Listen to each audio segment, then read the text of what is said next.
Coucou tout le monde, c'est la petite fille Moteuil, j'espère que vous allez bien. Donc aujourd'hui on se retrouve dans une nouvelle vidéo et je vais vous apprendre comment réaliser la trousse et le sac Eastpak. Donc il faut savoir que je me suis inspirée de mes affaires scolaires puisque j'ai exactement le même sac et exactement la même trousse, voilà, de la même couleur. Ensuite, je tiens à préciser que les outils que vous verrez dans cette vidéo, c'est moi qui les ai réalisés.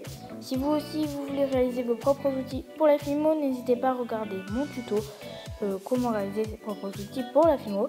Le lien sera en barre d'infos, vous n'aurez qu'à cliquer dessus pour regarder la vidéo. Donc je vous laisse avec le tuto, la trousse et le sac Eastpak. Donc pour commencer, on va réaliser la trousse. Donc pour ça, j'ai pris du gris dauphin. Donc gris dauphin auquel j'ai mélangé un petit peu de noir. Ensuite on vient faire une boule, on donne un petit peu ensuite la forme d'un ovale. On vient aplatir le dessus. Voilà, et il faut que ça fasse un petit peu comme un rectangle, sauf que les bouts sont arrondis. Tout simplement. Ensuite on vient couper le dessus.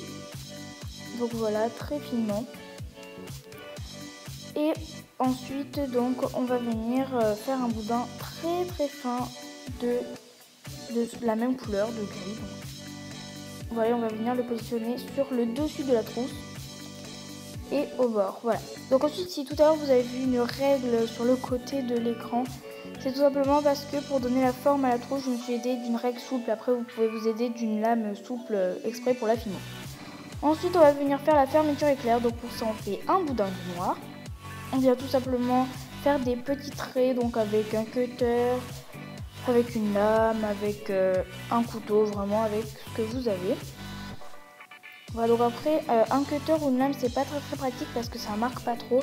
Donc vous verrez qu'après sur le sac pour les fermetures éclairs, je me suis aidée d'un cure-dent et c'est beaucoup plus pratique. Donc je vous conseille de faire ça aussi sur la trousse.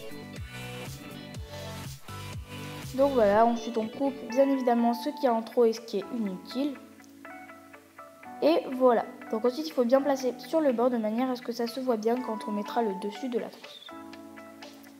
Voilà, donc ensuite justement on vient positionner le dessus et on met tout ça de côté. On va passer au bout de la fermeture éclair. Donc pour ça, vous prenez du gris dauphin, sauf que cette fois-ci je n'ai pas rajouté de noir. Voilà, puisque le gris comme ça allait très bien. Donc en fait on fait un boudin, on appuie du côté de ce boudin, on fait un trou avec un cure-dent ou une aiguille. On fait un boudin très fin de noir qu'on vient passer à l'intérieur. Et ensuite on le positionne là où on veut. Donc moi comme la trousse je l'ai faite fermée, du coup je vais mettre la fermeture un petit peu derrière sur le côté, comme si elle était fermée du coup. Et voilà, maintenant on passe à la petite étiquette Eastpak, donc qui est assez importante. On vient tout simplement donc étaler du noir, donc de la pâte Fimo noire. On en fait un rectangle. Et ensuite, on va venir avec de la peinture et une aiguille. Donc, je n'ai pas pris de pinceau, sinon je ne m'en serais pas sortie. Il faut vraiment prendre une aiguille. En plus, c'est beaucoup plus minutieux. Et donc, on fait comme s'il y avait marqué Eastpak, mais pas la peine de vraiment marquer Eastpak. Hein.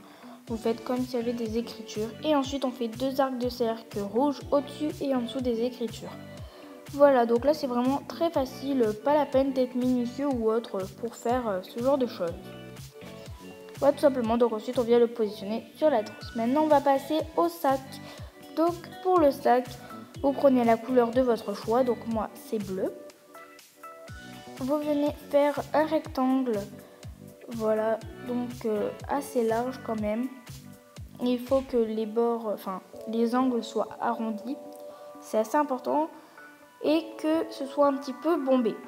Voilà, donc là si c'est pas très bombé, c'est pas bien. Ensuite aux trois quarts on va venir couper. Donc le petit bout qu'on a coupé, on vient appuyer contre le plan de travail pour l'étaler un petit peu de manière que quand on va le positionner sur le reste du rectangle, ce soit un petit peu plus avancé et que ce soit plus réel. Maintenant, on va faire un boudin de noir qu'on vient positionner. Donc pour l'instant, pas la peine de faire des petits traits de la fermeture éclair. Moi, je ne l'ai pas fait. Après, vous pouvez le faire, c'est pas bien grave, mais je viendrai le texturer après. Voilà, donc maintenant, on prend une grosse boule, toujours de la même couleur. On vient lui donner forme, donc un peu comme un gros rectangle, sauf que le haut du rectangle est arrondi. Voilà, et comme vous avez pu le voir, je suis venue un petit peu donner forme à l'aide d'un outil en silicone. Donc pareil, c'est moi qui l'ai réalisé. Ensuite, on vient faire un boudin assez épais de bleu. Donc pour moi, ce sera du bleu. Après, ça dépend de la couleur que vous avez choisie. On l'étale très finement et on vient couper un rectangle qu'on vient positionner sur le dessus, sur la partie qui est arrondie.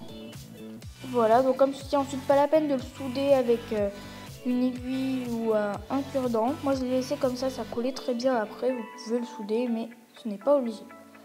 Comme vous avez pu le voir, je suis venue avec un cure-dent un petit peu donc texture, la fermeture éclair. Et je viens faire une autre fermeture éclair en haut, donc sur le côté arrondi. Je viens faire un boudin que je viens étaler toujours avec du noir pour faire la petite anse. Donc je l'ai positionné en haut du sac. Voilà, donc une fois que j'ai positionné ça en haut du sac, on vient faire un boudin qu'on vient étaler et ensuite on vient couper un rectangle. N'oubliez pas qu'au milieu de ce rectangle, il faut faire un trait. Voilà. Ensuite, donc toujours avec du noir, on vient refaire un boudin qu'on vient étaler, mais cette fois-ci doit être beaucoup plus petit. On vient couper des petites parties et on vient le positionner pour que ça fasse les lanières qui est en dessous des bretelles. Ensuite, on fait deux carrés ou deux rectangles, peu importe, de noir, donc toujours avec du noir. On vient faire un rectangle à l'intérieur et on vient le positionner entre les bretelles et les lanières du sac. Voilà, donc ensuite on vient faire le bout de la fermeture éclair. Voilà, donc là c'est pareil que tout à l'heure, il suffit tout simplement de faire une boule, ensuite on fait un boudin, légèrement un boudin pour donner une forme ovale. On appuie d'un côté de cet ovale, on fait un trou, on passe un boudin très fin noir et voilà. Ensuite on refait une étiquette, donc là c'est pareil, c'est exactement pareil. Voilà, donc avec les mêmes couleurs, etc. Et on vient le positionner là où il faut. Et voilà pour ce petit sac. Maintenant vous savez comment réaliser la trousse et le sac Eastpak. J'espère que ce tutoriel vous aura plu. Donc tu peux me proposer en commentaire des idées de création Fimo. Peut-être que mon prochain tuto sera ta proposition. N'hésite pas à t'abonner et à liker cette vidéo. En attendant, je vous fais un gros bisou et je vous dis à la prochaine pour une nouvelle vidéo. Bisous bisous.